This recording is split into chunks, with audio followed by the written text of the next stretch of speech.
El Hotel Istria está en París, concretamente en el barrio de Montparnasse. Allí Mauricio Lectorat trabajó durante algunos años como portero de noche. Y es allí un hotel con una recepción más pequeña que una habitación, dice por ahí. En barrios aledaños, en cuartos donde vive el protagonista, sus pocos amigos, toda clase migrante, transcurre pequeños cementerios bajo la luna. La última novela de Lectorat. Digo, al menos una parte, porque la otra es en Chile, donde está su familia. Porque, como en su anterior novela, por ejemplo, No hay que mirar a los muertos, que es de 2015, el conflicto con la figura del padre aquí es gravitante, como en muchos otros. El muy premiado Mauricio Lectorat está con nosotros en Del Fin del Mundo y nos acompaña María José Nave. Volvemos enseguida. Bio Bio TV y Universidad Finisterra presentan Del Fin del Mundo, un espacio para el teatro y la literatura. Conducen Ana Josefa Silva y Marco Antonio de la Parra. En resumen, Emilio tomó la costumbre de bajar al dancing de la Cupol antes de ir al hotel. Solía ir los sábados a eso de las 4. Se quedaba hasta las 7 mirando, bebiendo Coca-Cola con mucho hielo. Emilio se sentía fascinado por ese universo. Había parejas que se hacían y otras que se deshacían. Señoras que llegaban cada sábado con un caballero distinto y caballeros solos que estaban todos los sábados allí, en la barra como Emilio mirando. ¿Qué querían esos caballeros? ¿Quiénes eran? ¿Y esas señoras quiénes eran? Habían estado viniendo viernes, sábados, domingos, desde fines de los años 40 al salir de la guerra. Comenzó a ir él también los viernes y los domingos. Salía a las 7:30 de la mañana del hotel, iba a su cuarto, dormía hasta las 2 de la tarde, comía algo en Le Lembrot, el café de los bajos de su casa, y luego se iba al dancing de la Cupol.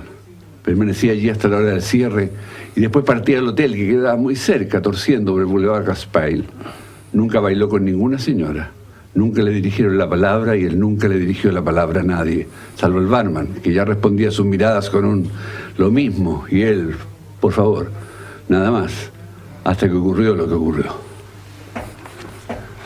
Así parte Mauricio Lectorat del pequeño cementerio bajo la luna, ¿no? Que es un arranque que está todo el tiempo entre el suspenso, casi la novela negra, a ratos también, cuando baja a Chile y está este puesto de recepcionista que está en una película de Truffaut también, ¿no?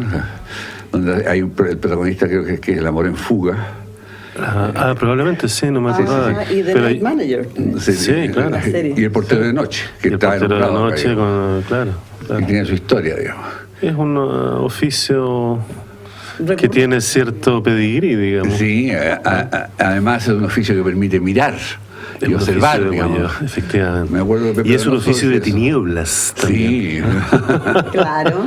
Pepe Donoso decía que quería siempre ser portero de un edificio en Madison Avenue, para ver qué le pasaba a la gente rica. José Donoso tenía grandes ambiciones como buen novelista inglés. Claro. Claro, pero acá en Francia lo que cuentas jamás acá, bueno, tiene, como siempre, tiene mucho que ver con tu vida. Yo decía que tú sí habías sido portero de noche efectivamente en ese lugar. No sé si te pasaron todas esas cosas. La mayoría, sin duda. Bueno, todo lo que cuento ahí en la parte de los hoteles, que es la primera parte de la novela, el tráfico de objetos robados, la prostitución nocturna, todo, qué sé yo, la policía, ese policía que irrumpe y vienen a buscar a una chica que es prostituta, que en fin, que les debe plata, porque en París es conocida que los primeros, es sabido, digamos, que los primeros macarras, los primeros proxenetas, digamos, es la brigada de represión de la prostitución. Por supuesto, eso es súper sabido. Entonces, todo eso es real. Toda esa parte de los hoteles, de la noche, la noche de estos hoteles que uno ve en París como tan elegantes, tan chic, como se dice, ¿no? Sí. Tan bien puestitos, qué sé yo, y en la noche pasan todo tipo de cosas. Ahora, igual estamos hablando del Ritz, por ejemplo, ¿no? No, pero fíjate que ahí se murió, ahí del Ritz salió la Diana con el Dodi Al-Fayed, etcétera, etcétera. O sea, que pasan cosas en los hoteles de París. Sí, en todos los hoteles, yo creo. En Santiago de Chile yo creo que también tenemos historia. Sin duda, sin duda. Es que un hotel, efectivamente, como dijo Marco Antonio, es un lugar privilegiado del voyerismo. Sí, claro. El escritor es un voyeur, por definición. Exactamente. Sí. ¿Cómo te fue a ti, María José, con Pequeño Cementerio Bajo la Luna, nuestra villana invitada? Ya, me gustó mucho la reflexión y te quería preguntar un poco de dónde viene de este acercarse a los padres como estas figuras que nunca conocemos, que nunca podemos conocer del todo o que llegamos muy tarde, como esta idea del tiempo que me parece que es bastante ambiciosa acá, porque también el relato es quebrado, nos cuentas algo y después retrocedemos un poquito antes y volvemos otra vez. No sé si querías crear como un efecto tal vez de desorientación, o que cuando se trata de la memoria tal vez siempre tenemos que hacer como este tipo de acercamiento, como media como indomable la memoria, como algo. Es que bueno, sí, tú tienes razón. Todo es cierto, todo lo que acabas de decir, o sea, las tres, digamos. Yo soy un sujeto desorientado, sin duda alguna, respecto de mi propia memoria, porque respecto de mi propia identidad uno no puede sino ser desorientado. Si estuviera uno orientado, no existirían los psiquiatras como Marco Antonio, ni los psicoanalistas, digamos, no existiría el psicoanálisis, digamos, ni existiría la novela moderna, porque la novela moderna, ¿verdad?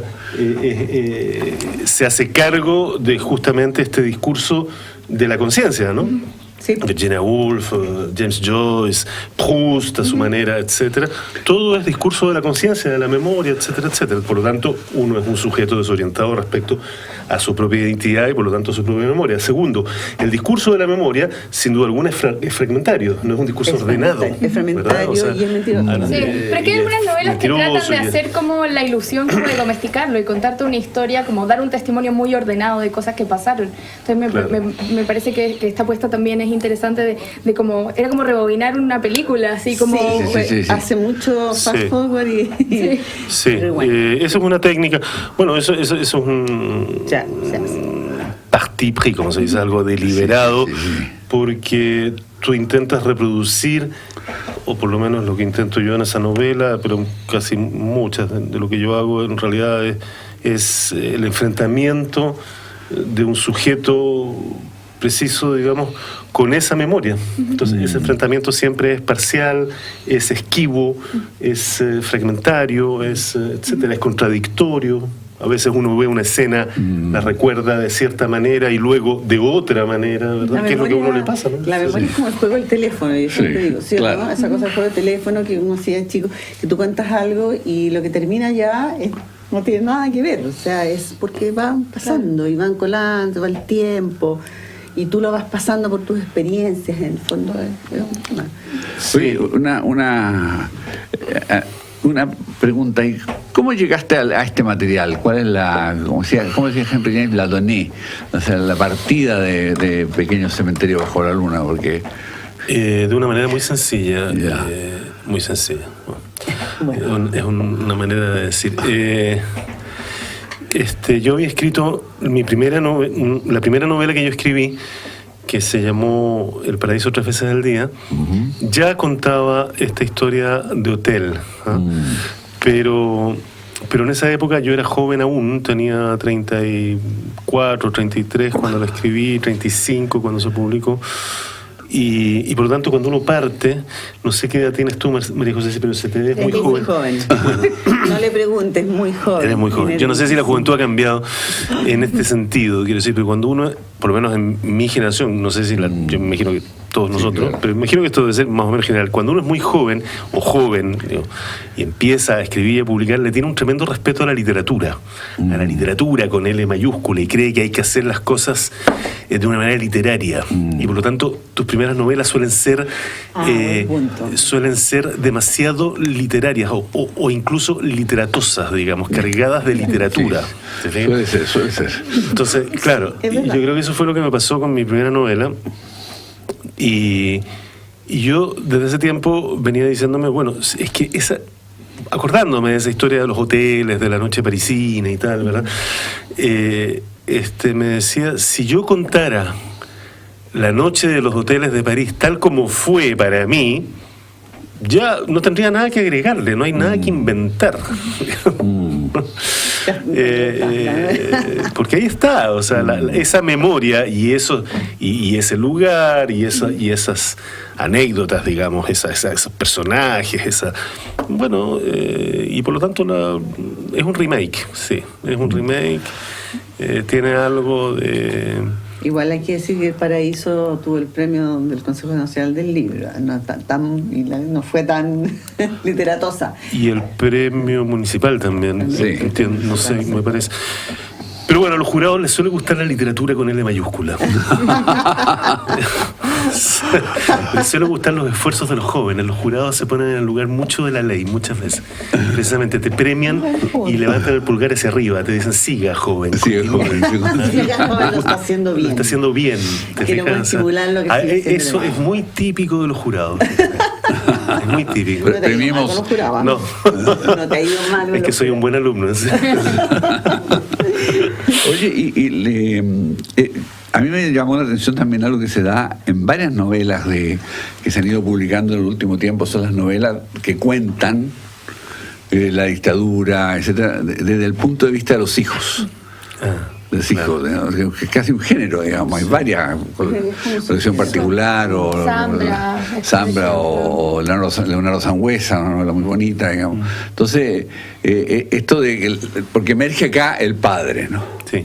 Emerge, ¿no? Y el padre cuenta, a través del padre se cuenta la dictadura, la historia de hijos de simpatizantes del régimen, ¿no? Entonces, ¿cómo se establece esa relación?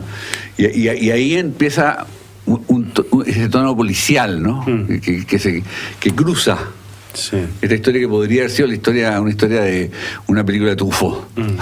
Sin duda. Y con eso queda estupendo. Pero lo interesante, claro, es este cruce que hablábamos al comienzo, el tema del padre que aparece aquí, lo que es la María José, y volvemos atrás, y es de donde sale Sí, y la imprecisión también, porque las partes de tu libro es como comienza así todo, o casi, continúa así, o casi, pero sí. No, pero sí, pero como... Eso es muy interesante. Así como un unreliable narrator, así como el narrador... Poco fiable. Poco fiable, sí. Que es un narrador muy interesante, digamos, un narrador poco fiable. Y me hicieron sacar una parte, ¿eh? No me digas. Me hicieron sacar. Las escenas borradas. Me recomendaron que sacara. Sí, porque en principio yo hacía un juego ahí... Final Cut. Sí. No, el Final Cut. Sí. ¿Cuál era? Que yo hacía un juego del narrador, entre el narrador y el personaje. ¿Ya? El narrador decía algo y el personaje lo contradecía. ¿No? Sí, por ejemplo, cruzó la calle a las 10 de la mañana y entonces la vio. No fue ahí. No fue ahí, no fue en esa ocasión. Eso es muy fascinante. Pero ¿cómo? Bueno, como tú digas, Juan, sí, da lo mismo. O sea, entonces, era interesante la propuesta. Era interesante y creo que la voy a recuperar en alguna parte, en alguna otra novela. Sí, porque es interesante. Se rescata eso. Paul Auster acaba de publicar el 4321 con 4 posibilidades distintas para un solo personaje. Claro. El protagonista Archie Ferguson de pronto vive 4 vidas distintas. Entonces se va tejiendo un material, manejo de los tiempos, de las posibilidades que tiene un personaje, ¿no? Sí. Ahora, tú tienes una deuda también importante con la poesía, que es una deuda de influencia, tú lo dices por ahí en alguna entrevista, que lo intentaste y renunciaste a eso. Sí. Pero sigue siendo una referencia. Sin duda. Para ti. Tú la mencionas la poesía es como el arte superior, dice, y por eso uno termina en la narrativa, que vendría a ser menos que la poesía. Lo siente, y como que la abandona. Es como una abandona para siempre porque publicaste poesía. Publiqué poesía, sí, cometí esa tropelía. Cometí ese delito. ¿Y qué poetas están dando vuelta alrededor tuyo? Bueno, los poetas son eternos, los poetas son eternos y yo tengo ni siquiera la teoría, tengo la convicción de que en poesía o uno es genial o no es. Por eso que renuncié, porque yo no soy genial, ni mucho menos. Entonces, es cierto. Si tú ves cada poeta, después un poeta te puede gustar, un cierto tipo de poesía te puede gustar más que otra, pero tú no puedes decir que, a ver, si vamos a Chile, Enrique Lihn no es genial. Enrique Lihn es un poeta absolutamente genial. Jorge Tellier, que es lo contrario en muchos aspectos de Enrique Lihn, te puede gustar. A ti tú puedes decir, a mí no me gusta ese tipo de poesía, pero tú no puedes negar de que hay una genialidad, que hay una genialidad absoluta en lo que hace Jorge, ¿verdad? O sea, entonces a ti te puede gustar más, no sé, Walt Whitman, que es Rapound. Pero bueno, cada uno tiene una genialidad extraordinaria, ¿verdad? Y bueno, y eso también es parte de lo genial, que puedan ser tan distintos, que tengan esas opciones de ser tan diferentes. Pero claro, pero cada uno funda una estética, funda un lenguaje, funda un... En fin, y... ¿con qué poetas vivo yo? Con los poetas... Mira, lo que pasa es que, claro, yo como soy un indígena aculturado, por la Alianza Francesa y por los franceses, qué sé yo, a mí me enseñaron a leer en francés primero que en español, y yo leí, y esto saca muchas ronchas, ya sé que, en fin, o sea, no está bien, me tratan de afrancesado, no sé, da lo mismo, yo lo elegí, o sea, yo podría haber nacido, si hubiese nacido en Irak y dijera esto, yo soy iraquí, todos tendrían lástima de mí. Ahora es al revés, porque resulta que tienen envidia, me en la Alianza Francesa, entonces dicen, un cuico asqueroso, no sé qué, que habla francés, sí, no sé. Uno no elige eso. Entonces yo aprendí a leer, y en las clases de literatura en mi colegio me enseñaron a leer a Baudelaire, a Verlaine, a Apollinaire. Entonces esos fueron de esos poetas. Yo pasé después a los poetas chilenos directamente, y me di cuenta, muy joven, muy cabro chico, 17, 16, qué sé yo, que esos poetas chilenos eran tan importantes y tan potentes como los poetas que me hacían leer en clases, ¿verdad? Y por lo tanto me fasciné con la poesía chilena, digamos, y yo encuentro sinceramente que el siglo de oro de la literatura chilena es el siglo XX, y está ahí nomás, y está hecho por los poetas, sin duda alguna. Claro, tú lo que decías, Chile es poesía, mientras no ganemos un mundial de fútbol. Incluso la poesía se mete en esta novela un montón, o sea, que esté leyendo, pero también hay el mismo narrador cuando dice como, el miedo no está en un puñado de polvo, ¿cierto? Y pasa ahí citando a Eliot así como si nada, y como, sigue. Como, se nota la influencia. Absolutamente. Sí. Ya, pero vamos a seguir con una pausa súper chiquitita, volvemos enseguida, ¿ok? Del fin del mundo.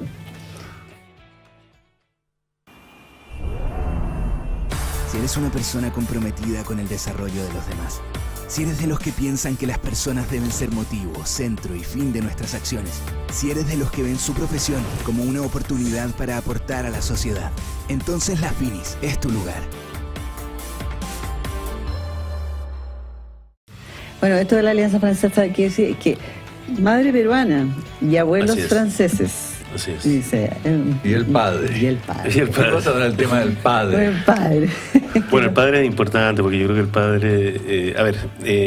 lo primero que tengo que decir es que ese padre que está en esa novela, que es un padre pinochetista, y es un padre muy bruto, muy básico, digamos. Es muy básico. Básicamente. Cae mal, es como un personaje que es como violento. Pero es un personaje muy chileno, ¿no? Sí, pero violento. ¿De cierto chileno. tipo de chileno? Mira, uno piensa que no, pero últimamente de pronto uno se ha encontrado. Sí. Uno dice, no, está un poco exagerado, como tan ignorante. Y bueno, sí, de pronto hay gente que como que se construyó y es muy inculta. Es muy inculta. Muy bárbara, digamos. Es muy bárbara. Brutal. Esa es la palabra. La parabellum. Sí, claro. La mano, digamos. Sí. Claro, ese enfrentamiento sobre todo al principio con este hijo que quiere estudiar lingüística. ¿Cómo se come esa cuestión, para no decirlo de otra manera? Sí. Dice el padre. Y ahí hay una diferencia, y en el fondo es un hijo que pone una distancia y se va. Y bueno, luego te digo, y ahí está esta cosa que dices tú, fragmentada, que va y viene. Sí. Bueno, el padre, como decíamos con Marco Antonio decía, es el lugar de la ley, ¿verdad? Eso tiene cierta relación, obviamente, con el lenguaje. El padre te formatea, digamos, por decirlo así, ¿verdad? ¿O no? Sí, sí, sí. Te O sea, la entrada a lo habilita simbólico, también. según Lacan. Obviamente. Exacto. Según Lacan. Te habilita, te da el lenguaje, es decir, te muestra una vía, etcétera. Y por lo tanto, lo que a mí me interesaba plantear acá es cómo una situación histórica determinada, como una dictadura, una situación límite, digamos, histórica, divide a las familias, de alguna forma. ¿Ah? Porque esto se ve en Chile, pero se ve en España y se ve incluso con la Francia de la ocupación, digamos, etcétera, Claro, ¿verdad? sí. Que, Cada país carga con su historia ahí. exacto, Sí. y que las familias quedan divididas, quedan unos de un lado y los otros del otro, digamos. Y esto es el caso chileno, y por lo tanto, claro, a mí mi pregunta en realidad siempre, porque en La burla del tiempo, que es otra novela que yo escribí, pasa lo mismo, pero con la madre de alguna forma, ¿no? Y por lo tanto, y pasa lo mismo con los torturadores, no los torturadores, los delatores, digamos, ¿no? Y el otro. Siempre me ha interesado mucho saber quién era esa gente. Sí. ¿Quién es el pinochetista? Ese pinochetista, digamos, porque Ese- obviamente que también había pinochetistas intelectuales, sin duda alguna, y mucho más elaborados que ese, sin duda. Yo elegí ese porque es un extremo un poco novelístico, caricatural, si ustedes quieren, pero también es cierto tipo de chileno, porque ha pasado algo, si ustedes se fijan bien en esa novela, hay algo que tiene que ver con algo que a mí me parece que ocurre, y que es ese pinochetista básico, muy elemental, de buenos sentimientos, ¿ah? Es un buen tipo, no es un mal tipo. Sí, eso Claro. es Es un interesante tipo, de la novela. es un tipo que quiere a su familia, quiere a sus hijos, Le importan. le importan sus hijos, no es un sátrapa, ¿ah? No es un desalmado, etcétera. Sencillamente cree que Esto estuvo Pinochet muy bien. era lo mejor que le podía pasar a Chile, y ya está. Bueno, ese tipo que tiene como estos valores tan, ¿verdad?, estólidos, iba a decir, tan rígidos y tan... Al promediar sus 60 años, ¿verdad?, se divorcia, ¿no?, de su mujer de toda la vida y deja ese modelo de la familia establecida con el macho alfa que, ¿verdad?, es el proveedor único y por lo tanto autoritario, ¿no?, etcétera, etcétera. Y se empareja con una chica 30 años menor que él. Cosas que ocurren. Cosa que Y eso ocurre, claro. ocurre todos los días. Y esa chica... Como el cliché. Y esa chica... Es que De la justamente crisis es de un la, trabajo. de la, Sí, de claro. la edad mediana. Exactamente, así es un como- trabajo con el cliché esto también. Sí, O sea, con el clásico, digamos. por supuesto, esa chica es una chica que es pintora, que viene de una burguesía un poquito más evolucionada intelectualmente que él, ¿verdad? Que lee poesía. Entonces leen a Zurita y leen a, no sé, Neruda y leen a Lin y el tipo empieza a leer y se empieza a ver en otro fumapitos ella. ¿Te fijas? O sea, Sí, sí, sí. Claro. etcétera. Entonces, Se mete en otro mundo. Se mete en otro mundo. Que le era... Y ese sujeto evoluciona de alguna manera al contacto de este otro sujeto, ¿te fijas? Y entonces ahí se produce algo que yo creo que se produce en el Chile de hoy, que es que al final hay una especie de revoltura, Sí, de Exactamente. mixtura, sí. que no sé si es negativa, no estoy seguro, yo creo que es más bien Yo positiva, también creo lo mismo. ¿verdad? Y entonces de eso quería tratar, iba para allá, no sé si me salió, porque uno Sí, claro. trata de hacer pero cosas ahí después. viene, no hacemos spoiler, pero ahí viene el giro. Claro. El punto de giro que Tiene toma poco la tiempo novela. para evolucionar no hacer todo. de spoiler, repente. pero no hacemos spoiler, Pasan pero sí. ciertas cosas Pasan ciertas cosas. del lado el lado noir de la... El lado negro, sí. Sí, sí, Así es. que es lo que lo hace interesante, digamos. Sí, sí, sí. Una pregunta ahí. ¿Cuáles son tus maestros literarios de novela, digamos? ¿Cuáles son los novelistas a los cuales tú estás visitando, revisitando? ¿Tus novelas favoritas, tus novelas padre-madre? Mira, mis novelas favoritas, bueno, yo aprendí algo, fíjate que de muy lejos, porque uno hace cosas, es muy raro todo esto. Como uno descubre cosas que después... Claro, cómo se O sea, encuentra con las cosas. Lo maravilloso de la literatura es que es un universo absolutamente relacional. Y uno puede relacionar algo que descubriste en Séneca, por decirte algo, con un escritor de novela policial brasileño. Y dice, pero sí es lo mismo. Pero De más. te fijas, y se producen esos cruces, y entonces así uno se va haciendo lo que Grino Rojo llama la toolbox, ¿verdad? La caja de herramientas, y en esa caja de herramientas mía hay, ¿qué hay? Primero, una lectura de Céline, el escritor francés, que para mí fue determinante, porque... ¿Tú estás pensando en qué? Un viaje al fin de la noche, Muerte al crédito, Norte, que son... Céline escribió El infierno de Dante en el siglo XX, y lo escribió además en francés hablado, en circunstancias que en Francia existe, en español existe mucho menos, y en todos los países hispánicos mucho menos, pero en Francia sí, la diferencia entre lengua literaria y lengua hablada es muy grande. Es que no es es lo muy mismo. razonable lo que tú estás diciendo. Por ejemplo, cuando uno hace este programa, eso mismo que yo digo al comienzo, no puede ser algo escrito porque lo estoy hablando. Por mucho que trato de incluir información, ¿no? Pero tú lo estás hablando y se nota, tú lo notas. ¿Te das cuenta? Que cuando hay un relato es una cosa que estoy leyendo, un libro hablado. Claro, ahora, en español, la lengua hablada, la lengua de la calle, está mucho más presente en la literatura desde siempre. Yo diría que desde, en el fondo, la tarde de Edad Media en adelante, la picaresca es lengua hablada. Claro. ¿Verdad? Sí. Los versos del Marqués de Santillana es lengua hablada. Sí, claro. ¿Ya? El Quijote es lengua escrita cuando se trata de parodia de novela sentimental o filosófica, etcétera, pero en la trama gruesa, su arquitectura es gruesa, es lengua hablada. Para ti fue un ¿verdad? descubrimiento el Quijote, te lo digo a partir de esto mismo que estamos hablando, toda tu formación francesa, que es tan potente, digamos, la cultura francesa, y para la lengua castellana lo que fue el Quijote, que dio vuelta a todo. Sin duda alguna. ¿Te llegó así? Muchísimo, y es una de las grandes novelas que yo descubrí con ¿La primera o la pasión. segunda parte? ¿Tú eres de la primera o la segunda parte del Quijote? ¿De Quijote? De la primera. De la primera. De la Yo soy primera. de la segunda. ¿Le gusta más la segunda? No, la segunda, con ¿eh? los Beatles y Rolling Stones. Bueno, en la toolbox están Céline, está sin duda alguna el Quijote, está y después ciertos novelistas, está Rubén Fonseca, sin duda alguna. Hay mucho novelista negro ahí, de novela negra. Rubén Fonseca yo creo que es el mejor escritor de América Latina hace mucho rato. O sea, si hay un escritor, si tú me dijeras qué escritor latinoamericano hoy vivo se merece el Nobel, yo te digo Rubén Fonseca al tiro. Sí, el gran arte. Sin duda, el gran arte, Vamos a pelear por eso. Agosto, Pasado todo ese Negro, Pasado Negro, todas esas novelas.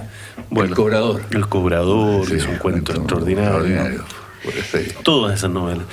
Y luego otros novelistas, Vargas Llosa, sin duda alguna, el primer Vargas Llosa, el Vargas Llosa de La Casa Verde, de Conversación en la Catedral, De Pantaleón. ¿Y alguna mujer escritora? Bueno, Marguerite Toolbox. Duras, sin duda alguna. Marguerite Duras, que es una gran escritora, ¿tú sabes de qué? Además de las historias que son extraordinarias de la Duras, de guiones, de guiones de cine. De guiones de cine, es una cineasta extraordinaria, y a mí me interesa mucho, aunque Marco Antonio no me lo crea porque obviamente no he llegado nunca allí, pero me interesa mucho el teatro, y eso se nota mucho ¿Pueden en el hacer una diálogo. colaboración? Sí, mira. Eso se nota mucho en el diálogo, o sea, claro. ya me lo han hecho ver, y en Francia me dijo justamente en una especie de seminario, no sé qué, con gente ahí, una de las chicas que había leído me dice, pero usted escribe como un dramaturgo. Por Mira. esto de repetir el nombre, él, Claro. 2 puntos, ella, 2 puntos, él. Claro. Ya. Bueno, el teatro es un género que me apasiona, al que no me atrevo a llegar porque creo que no tendría, no sé cómo hacerlo, o sea, eso la verdad es que se me escapa por Animarlo, completo. ¿no? Pero, y por lo tanto, la lengua hablada, los materiales de la baja cultura, la novela policial, todo eso son mis Tu fuente. zonas, digamos. Claro. Oye, nos estamos acercando al Pero todavía ¿alcanzamos o no? Sí, nos queda. final del programa. Sí, pero yo quiero que cuentes esa anécdota. ¿Cuál porque cosa? Es que hay una cosa muy interesante que tú dices cuando este viaje que tú haces, que tu personaje también hace, que es que más que chilenos somos latinoamericanos, que en Europa, porque ese es nuestro referente, que entre los latinoamericanos como que no nos vemos, los argentinos no conocen a los chilenos, no, al menos los chilenos a los peruanos. Dice que México quizás sea la excepción, porque en México también hay un tremendo movimiento cultural. Entonces cuando tú te encuentras allá en Europa, dices, somos latinoamericanos, somos como, ahí como te encuentras como en ti mismo. Y a partir de eso también relatas una anécdota que te contó Jorge Edwards, que es muy graciosa, ¿la puedes contar? Sin duda, sin duda. Jorge me contaba que, hablando de esto mismo, justamente, es una anécdota de su tío, de Joaquín Edwards Bello, que estaba Joaquín Joaquín Edwards Bello, ¿verdad? En una terraza en París, en el momento en que era la guerra del 14-18, y una señora francesa o parisina, en fin, se le acerca y le dice, ¿y usted, joven, por qué no está en el frente? Entonces él le responde, lo que pasa es que soy chileno, señora. Y ella le dice, ¿y eso es grave? Claro. Bueno, sí, es grave, no se pasa. Es grave, no tiene cura, no se pasa. Pero sí es cierto, yo contaba esto a propósito de lo que tú decías, exactamente así, que uno descubre afuera que es latinoamericano. En este caso en París uno descubre que está trabajando o está rodeado de colombianos, mexicanos o peruanos o argentinos y uno dice, bueno, somos del mismo patio, somos de la misma matriz cultural, ¿verdad? Y esto es un hecho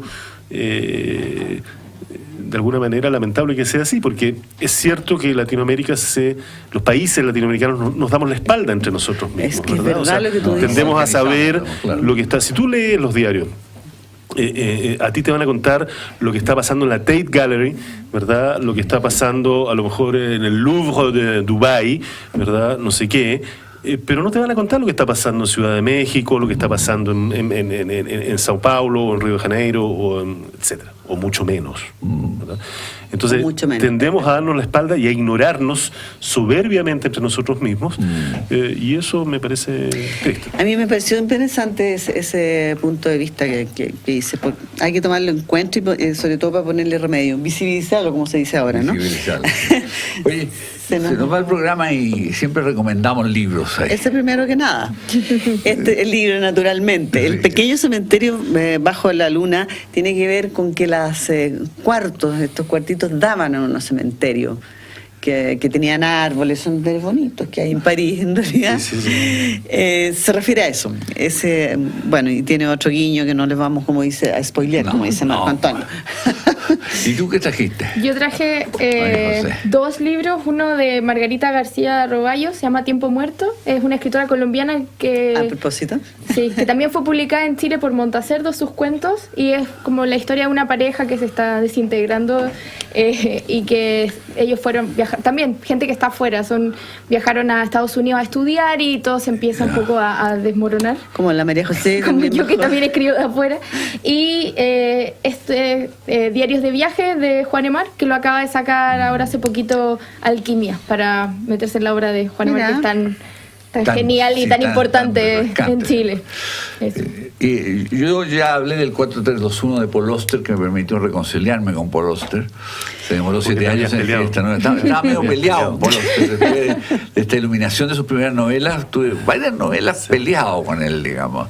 Pero bueno, otro que viene de escribir en Francia, Paul Auster, digamos, que partió escribiendo poesía y termina escribiendo este novelón que es recontra interesante, digamos. ¿Y tú tienes algo que recomendar a nuestros...?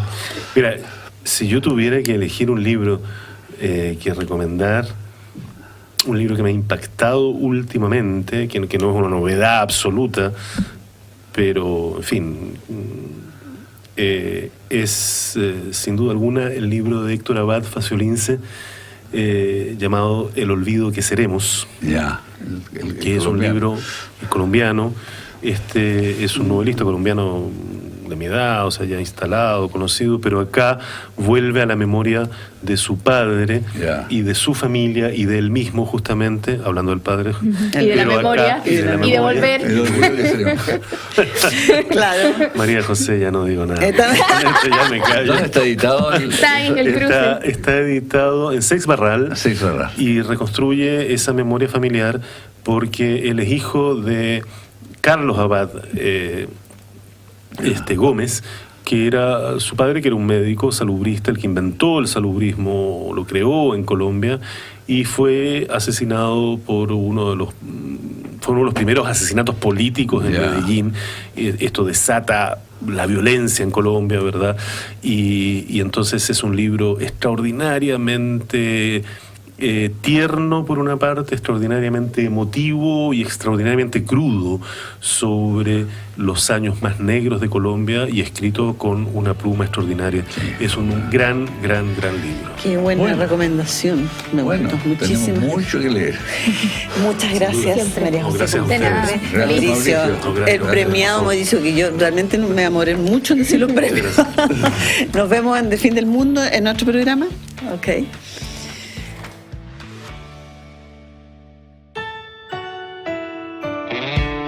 Bio Bio TV y Universidad Finisterra presentó Del Fin del Mundo, un espacio para el teatro y la literatura.